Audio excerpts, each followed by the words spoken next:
Okay.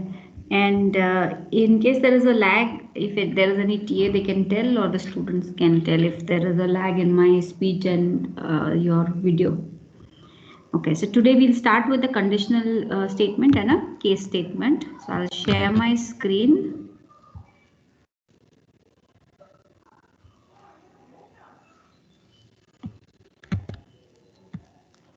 Is my screen visible? Some student can just say yes or no.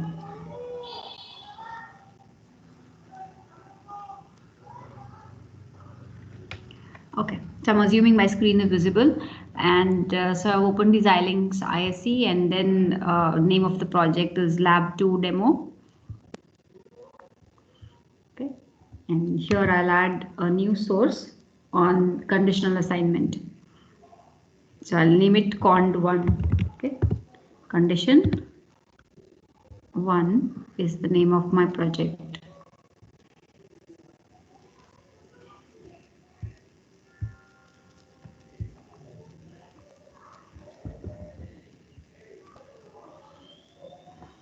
Okay, so the same thing we have done earlier. We are going to compare two variables, two bits A0 and B0, and declare if they are equal or maximum. Okay, so EQ is an output which becomes 1 if both are same, and max will give the max number out. So it's always going to be 1, but whether it sends a A0 or a B0 will be decided by the program.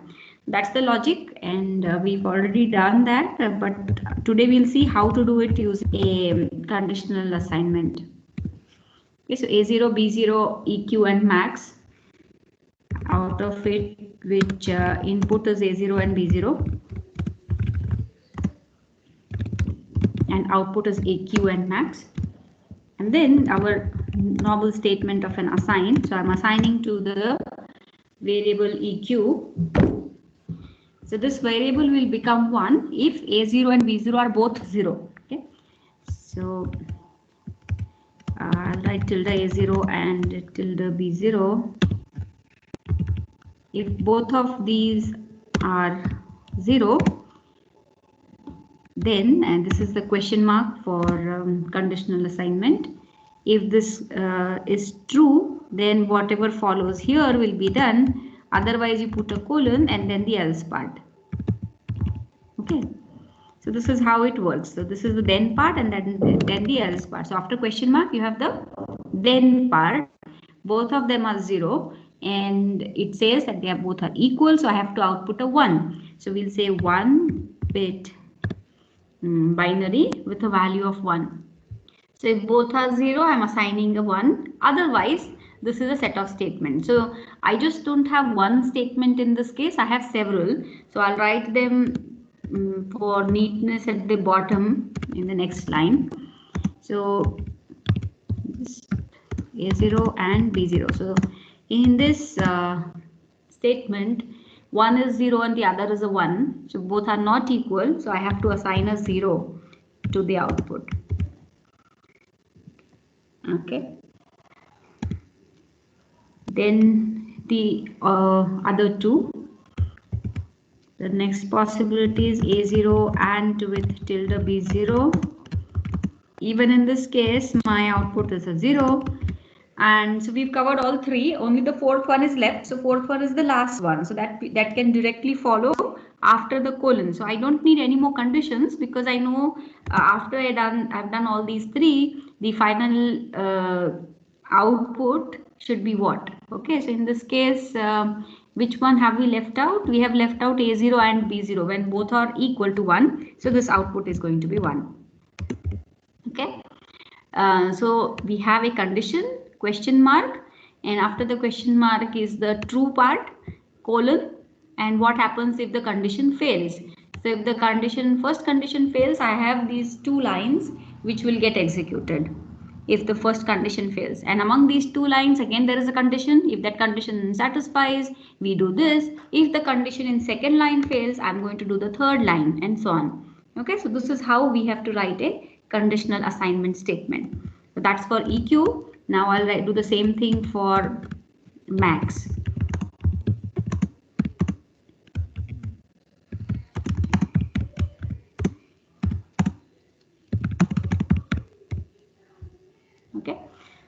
very straightforward, nothing different than the above. Here I am comparing A0 greater than B0, that's the condition, then a question mark, and then if A0 is true, you send out A0, otherwise you send out B0. So if this was a multi-bit number, then that would make more sense, but when it is a single bit number, your max is always going to be a 1 if either of them is a 1. Okay. So this is the Verilog program. Now we'll try to synthesize. In today's assignment, most of the work is at the synthesis level. There's not much waveform to be created. Just for testing, you can try, but I'm not going to cover waveform because we've covered that in the previous class. Directly going for the RTL synthesis.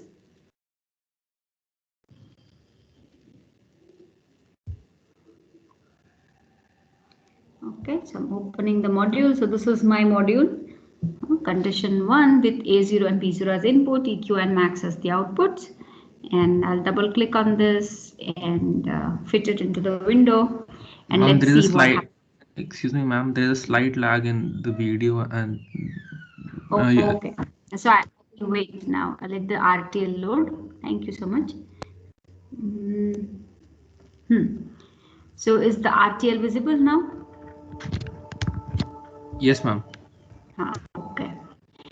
Right. So this in today's assignment, our main objective is to understand or be able to read the RTL design and infer that which statement of mine has resulted into what module in the RTL. Okay. So if you can all see this, I'll zoom into each one a little later, but the big picture is that we have 3 AND gates at the top. There's a multiplexer, a comparator, and 2 multiplexers. And if let's do it, zoom a little bit.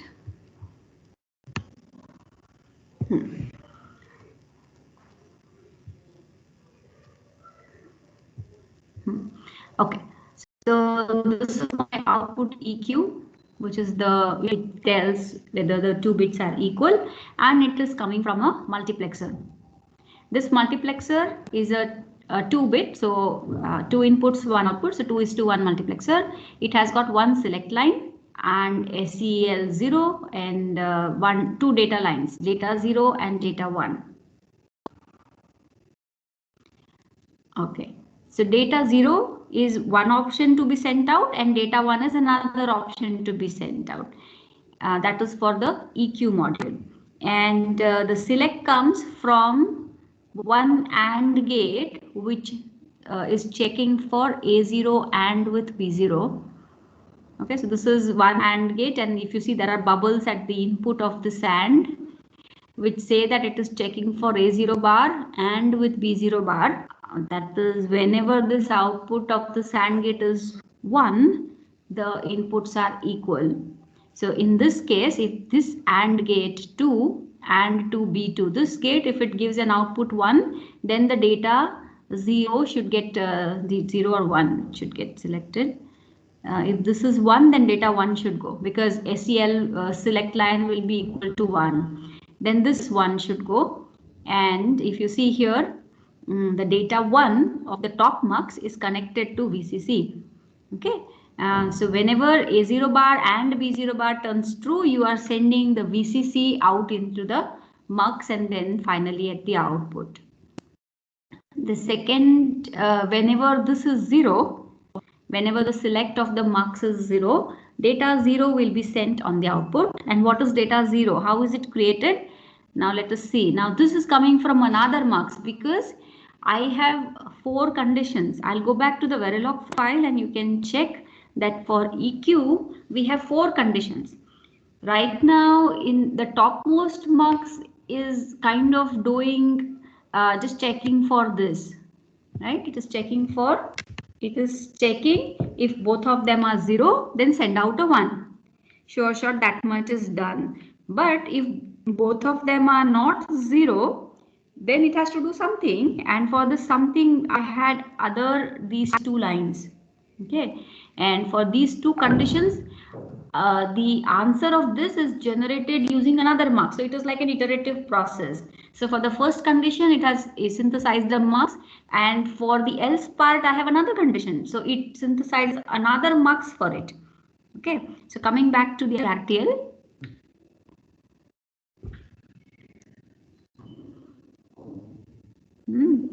Okay, so whenever the first condition is false, it has synthesized one more mux whose output will be finally routed to EQ. Now this mux is checking for the other condition. So let us see the select line of this mux, which comes from this AND gate. Now this AND gate has one direct line and one bubble. So this bubble is for A0 and this is B0 is coming directly. So this is checking for A0 bar B0. Okay. Then if A0 bar and B0 is true, then I have to send out a 0. So whenever this line select 0 is 1, we have to send out a 0. So this data 1 is connected to ground. And in other cases, I have to send out a 1. Okay. But I still don't know because I've only checked A0 bar B0. I still have to check the others. So this data 0 of the mux is connected to another AND gate which is checking the reverse. That is, it checks for A0 and with B0 bar. Wait a minute. Yeah. In this case, this was B, and in this case, this is A. Right. So these top two AND gates are checking the two different literals, and then that answer is fed to this mux. Okay. So that was the EQ synthesis. Now looking at the max synthesis, this is the multiplexer which synthesizes max unit, and it has to route either A0 or B0. So if I click on data 0 is connected to the B0 input and data 1 is connected to A0 input. Okay, so coming back to the Verilog code, you can look here and infer that in the max program I had written if A0 is greater than B0, that is if the condition is true, that is the select line is equal to 1, I have to send out a A0, otherwise the B0. And the same thing is reflected in the RTL diagram, where if the select line is 1, then data 1 is routed, which is connected to A0, otherwise data 0 is sent out, which is connected to B0. Now how is the select synthesized? Okay, the select line is checking whether A0 is greater than B0. So it is coming from a comparator which checks for A0 and B0's which is greater than. Okay, and see, look at the output. The output is AGB, that is A greater than B is the output. So this will be true if A is greater than B, otherwise it will be false. All right. So this is how we are going to infer the design or try to establish a relation between your Verilog code and the synthesized RTL, and you should be able to read or understand and trace this design, that this mux is doing this job, this is the input, this is how it is computed, and so on. Okay, one more point to say here is the circuit does not know in the beginning whether they are equal or not, and all these gates, they are all functioning. So everything gets synthesized and the mux is only going to send out one of the answers. So either it is going to send out output of this mux, or it is going to send out a 0, and it does not know in the beginning what has to be sent.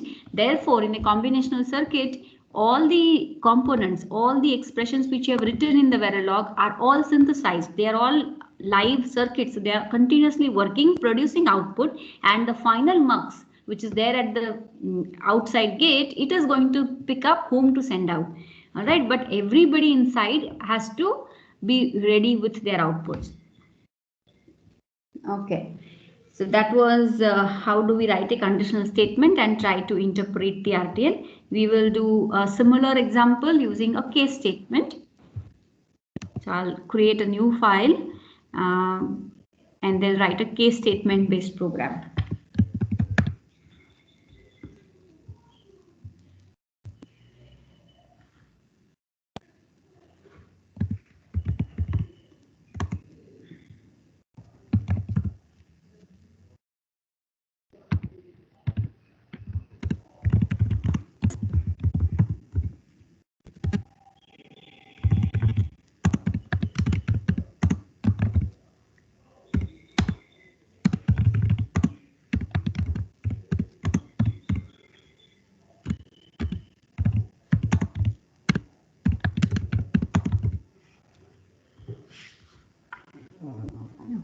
So this is a module case 1. ABC, select and R are the inputs. So select is like a function or some condition which comes from outside. So ABC are single bit inputs. Select is a 2-bit inputs, or you can say it is a function which is a 2-bit control signal or something.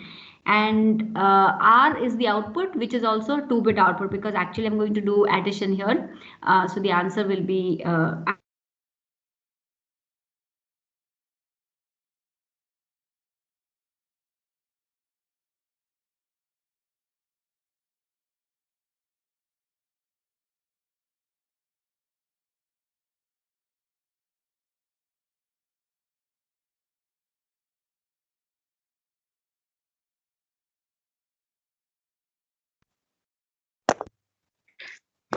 Ma'am, we can't able to hear you.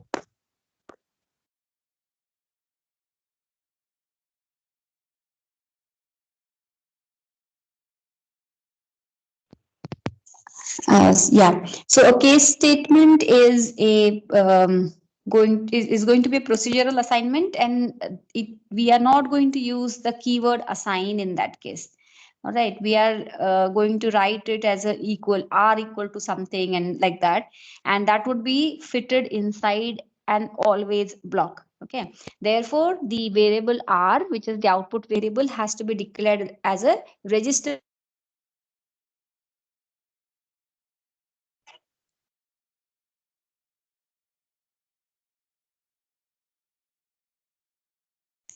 Sorry, students, I had a power cut, so my network had gone.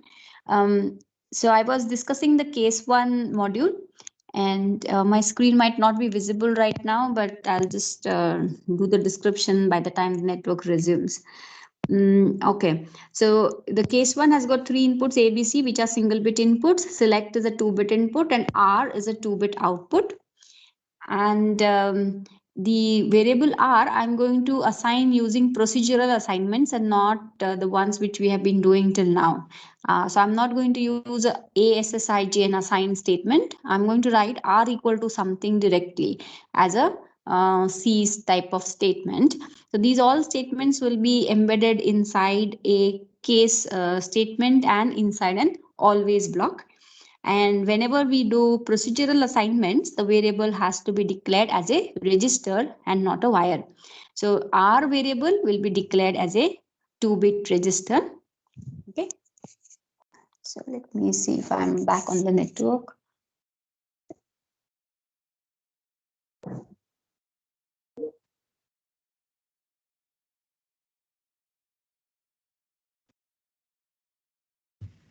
I'm sharing screen.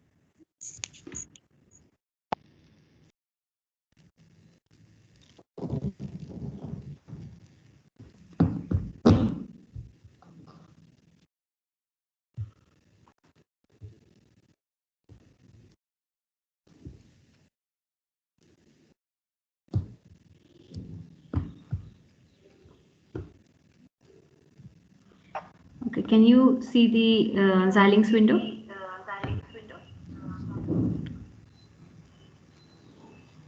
Yes, ma'am. Thank you. Okay.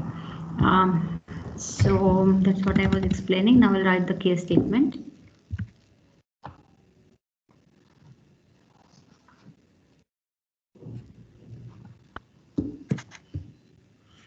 So here I'm going to use the always construct, and presently I don't care which variable changes. I want any change in any variable I have to execute. So I will write always at star with a begin and end. If you have more than one statement, you need a begin and end. So it's better to always write that in case of any problems. Suddenly you decide to add one more statement. So it's good to have a begin end.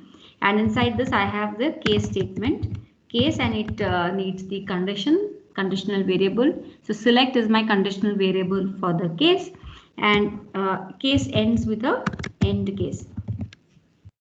Every case statement ends with an end case.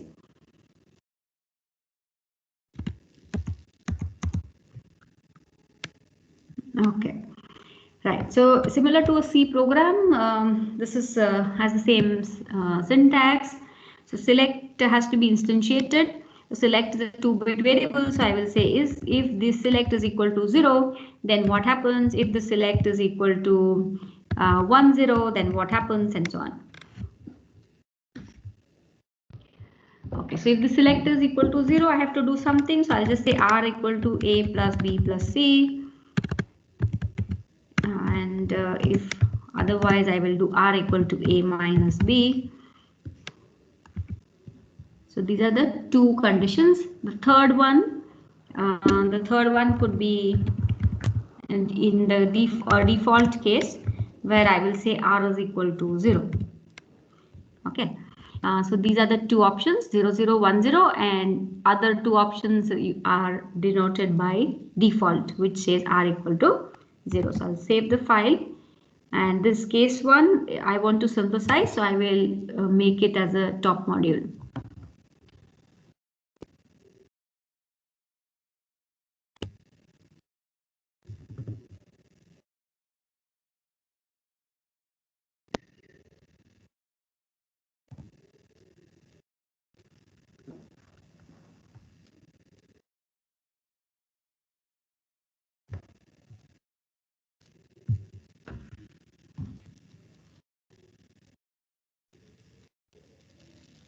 Okay, then I'm synthesizing the RTL. Oh God, there's some error. Let me see what the error is. Syntax error near select. Line 21.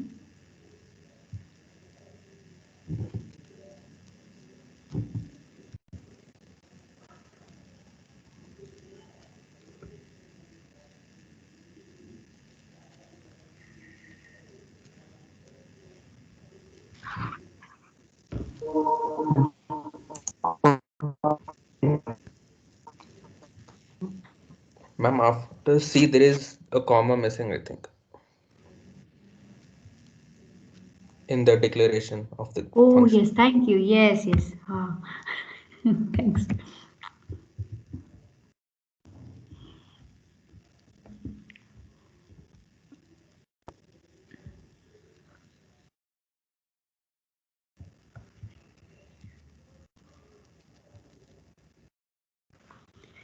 Okay, now we'll see the RTL.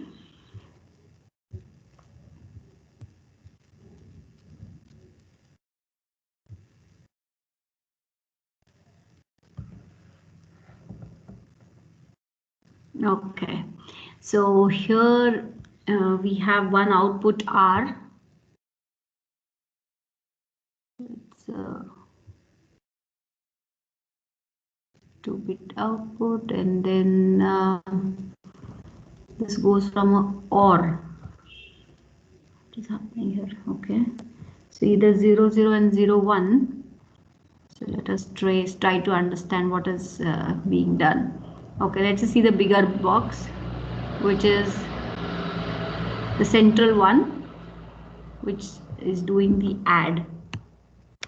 Okay, so I have a plus b plus c. If you can see this box, it has got 3 inputs. A is there, B is there, and C. 3 inputs are coming. It does the addition and sends out the result. And at the bottom I have the subtractor because my second condition was a minus b, which gets assigned to R. And the third one was just assigning a 0. So it will take it from ground somewhere. So probably this one. Okay. What happened? Some links are missing.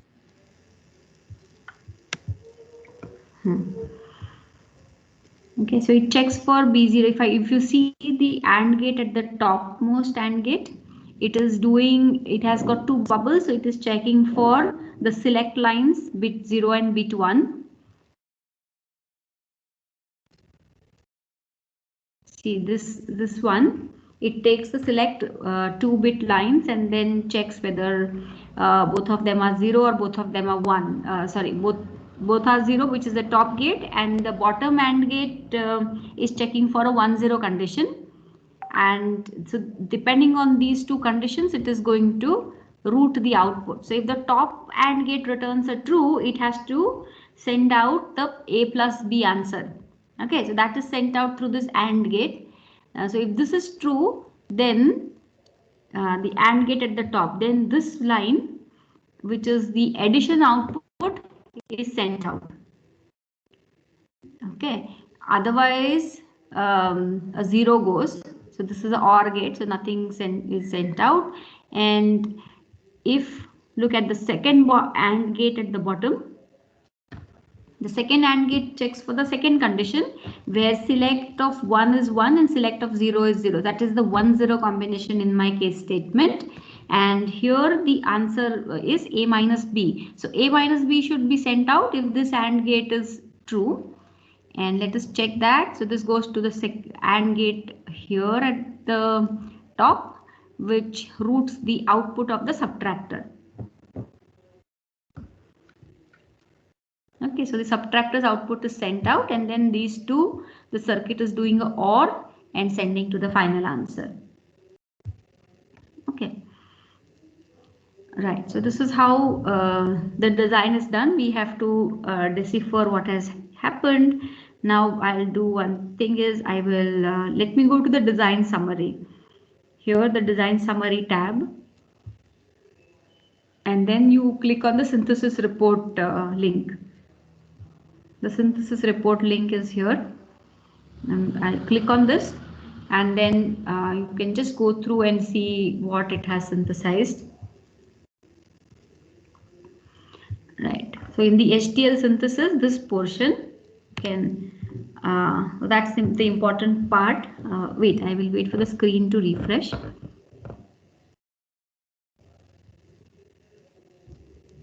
Right, okay, so this HDL synthesis is the important part where it tells the things it has designed, and at the high level it has it has designed one adder, one subtractor, and some basic gates. So basic gates are not listed here, but the main components it normally gives information. So you should get into the habit of reading this and finding out what has been designed by the synthesizer.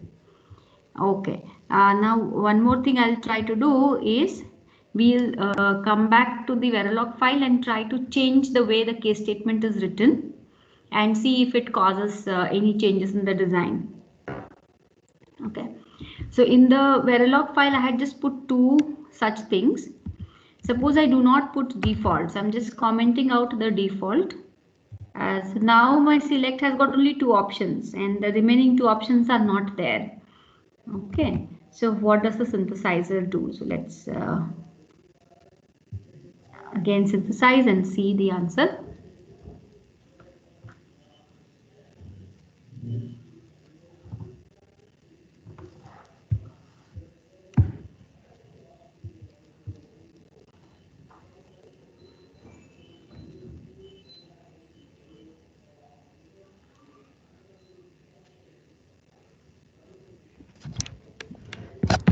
Okay, yeah, so in this remaining part on the left hand side, if you can see, everything is same up to the OR gate here at the top, and we just had OR gate here. So this topmost OR gate and all the left side components are same, but we have something extra than the previous design, and that is this box at the rightmost corner. So this is a latch which is designed, and what happens is in the Verilog file we wrote only two options for select. 0 and 0 and 1 0. So this what should the circuit do if the select lines are 1 1, if the select lines are 0 1? What should it do normally? So what should it, the natural answer is it should retain whatever was the value of R in a previous instance. Okay, so that R has to be retained as it is, and to retain that it has to store it somewhere. So that box in the corner is a SR type of latch or a flip-flop which it has designed to keep a value of R in that in case your circuit does not produce an output. Okay, so if your select lines are not 0 0 and not 1 0, then the circuit has to produce an output every time. So it will send the output from this latch. If the circuit produces an output, it will send it again through the topmost OR gate, but it will reroute it through the latch. Okay, if the normal output comes, the topmost OR gate will feed into this and that will be sent out. If the topmost OR gate does not produce an output, then the old value will be sent. Okay, so why did this happen? And let us go to the design summary and see if it is telling me this. Okay, I hope it has updated it. Again, going back to the HDL synthesis portion. See, it has already given us a warning also that a 1-bit lat was synthesized for keeping the value of R, and everybody has to always check for the synthesis result for such warnings, because having an extra lat is going to increase the cost of your design, and there is some mistake in the coding or some incompleteness in the specification of your program. So program is incomplete and therefore the hardware cost increases. It has to store it into an extra latch. Okay, so such things should be avoided when you do HDL coding. Coming back to Verilog 5, we'll try to eliminate that issue. Now to solve this, one solution is I will write all the 4 cases. Other is I write how much ever I need and write a default. And the third option is that I initialize that to something, so that for every iteration of this program, there is some answer available for R. Okay, so let's see if I write R equal to 0 before I begin the case statement, would I get rid of the latch or not? Okay, so I'm just putting R equal to 0 before the case and then again synthesizing. And let's see the difference in the RTL.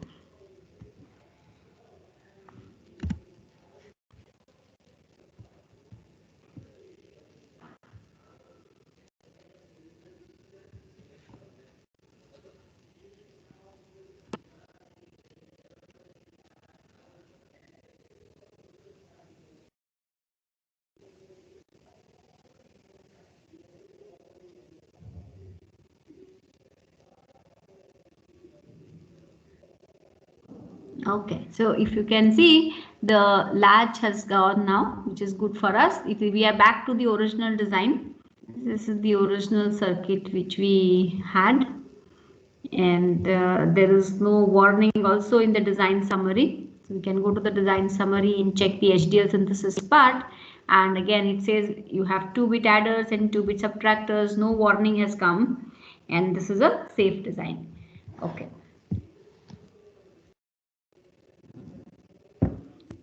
Now let me quickly put, just for a flavor, I will put all the 4 cases, and that's then we'll stop.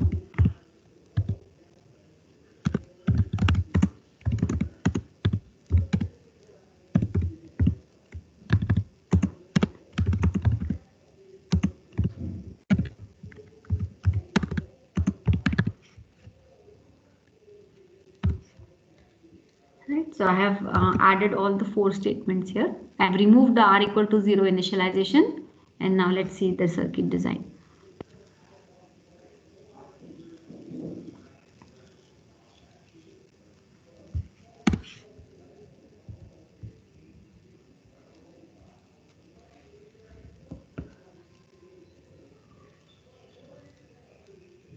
Now if you see, this is a completely different design than what we had earlier.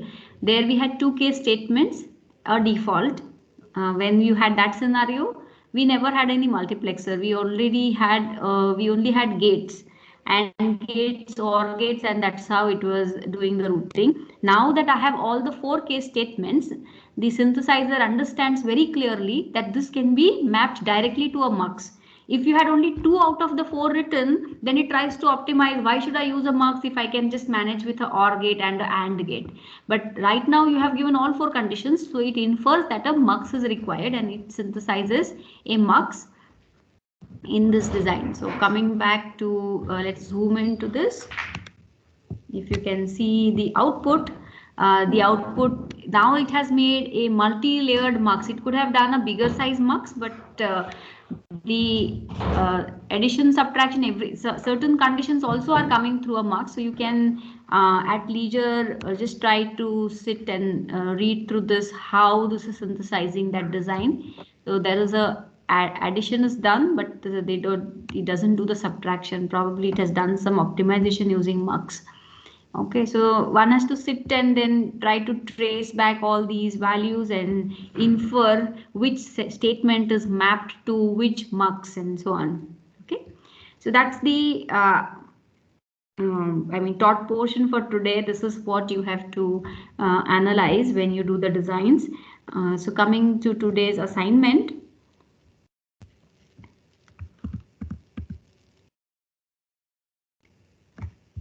Okay, so I'll just part one. Okay, I'll paste this code also. I'll paste these statements in the chat box as well. But for the time being, I'll just read it out. There are two parts. The first part is the synthesizing a multiplexer. Synthesize a multiplexer, a 4x1 mux using the following type of statements. Either you can use equations for the gates. You know that a mux is made up of AND gates inside it, right? So there are 4 AND gates for a 4x1 mux, and then you write those equations, and then you create the output according to these equations. So your inputs are I0, I1, I2 and I3, 4 inputs, 2 select lines S0, S1, and the output has to be done using two types. Okay, your output has to be using a conditional assignment, which I have taught you today in the during the lecture. So this, using the condition statement, you can assign output to the mux. And the second way of doing it is using gates. So use basic gates and equations, then synthesize both, and then identify, go and read the RTL, and then identify the differences in the two designs which these two different programming constructs has given you. Okay, so and read the design summary and try to understand the differences. Okay, so you have to make a 4:1 mux.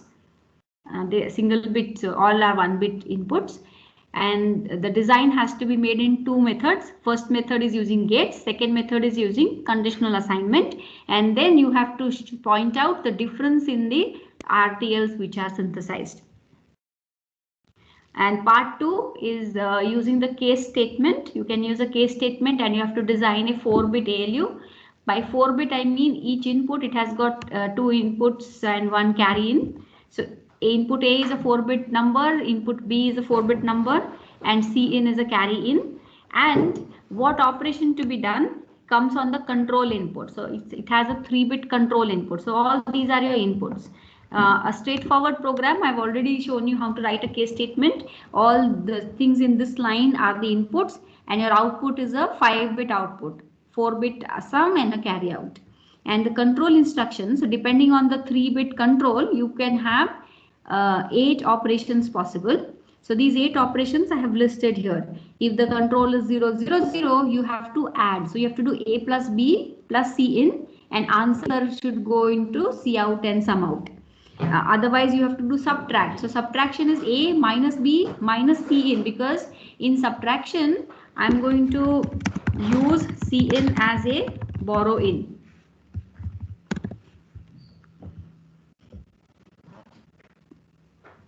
Okay, so you have to subtract that borrow in also, which was borrowed in by a previous stage. So it has to be A minus B minus C in a subtraction. Addition is A plus B plus C in. Or and are logical operations bitwise. So these are bitwise operations. So your answer will be a 4-bit output. So this is a 4-bit answer. Again, this is also a 4-bit answer. Then this is shift left. So in the shift left, when you shift to the left, the cell which becomes empty has to be filled with a 0. Okay. Similarly for a shift right, and this is rotate. When you rotate left, the cell content will also rotate. So if the cell which has become empty, it gets data from the other side. Okay, so you have, it's like a round connection from the MSB to the LSB. Okay, so there is a connection from MSB to LSB. Depending on which direction you rotate, you have to shift the bits accordingly. In all of these, the answer is a 4-bit answer. Okay, here only one type of design you have to make using the case statement, and you have to make sure that there are no latches. If the TAs ask you that how would a latch come in your design, so you know that when a latch is synthesized, so you demonstrate to the TA that if I do this, a latch comes. If I don't do this, the latch does not come. Okay, so demonstrate that. And in the subtraction function, indicate that there is an overflow. Suppose I do, if I am doing 3 minus 5, okay, the answer is -2. So is your answer which is shown actually which comes? So you can write a test case using the monitor statement. You display the answer on the in the test box in the console, and then show what is the output which is generated. If 3 minus 5 is -2, are you getting a -2? If you're not getting, so try to understand what answer comes and explain. So that's the binary number system type of question, so you will be able to manage that. Okay, and yeah, so that's the explanation for today's lab. And the timings, the mux has got 2 types of designs, so maybe I think half an hour should be sufficient, because only one line statement here and gates again, so max half an hour should be good enough for this. And let us say I start at 3, so 3 to 3:30, and always remember, once you finish one, if your evaluation turn has not come, you start with the second assignment. Okay, part 2 you always begin, do it in parallel. Don't wait for part 1 to be evaluated. So evaluations will begin, and let me say I'll give a 15 minutes buffer before you start the second one. So let me write down that whole thing at the top of this lab. Sure. So part 1 we start at 3, and I expect by 3:30 individuals will be finished, and then the evaluations will begin. So that's fine if your evaluation is going on good. Otherwise, you start with your part 2. I'm giving you 15 minutes buffer time here, and part 2 might take another half an hour for you to write the Verilog code. However, if you already know it, it is a 10 minutes job. Okay, but still I'm giving a half an hour time here, and then the evaluation starts at 4:15 with again a buffer time. So even if worst case we start evaluation at 4:30, by 6 p.m. Everything should be done. So 2 to 6 is our lab hours, so we should be able to do everything by then. Okay, so roughly 3 to 4 and 4 to 5 is the estimate for these 2 types of examples. Okay, any questions? I will paste this whole thing into the chat box so that you have it for reference. And that's it. Okay, so I'll stop the recording, and thank you so much.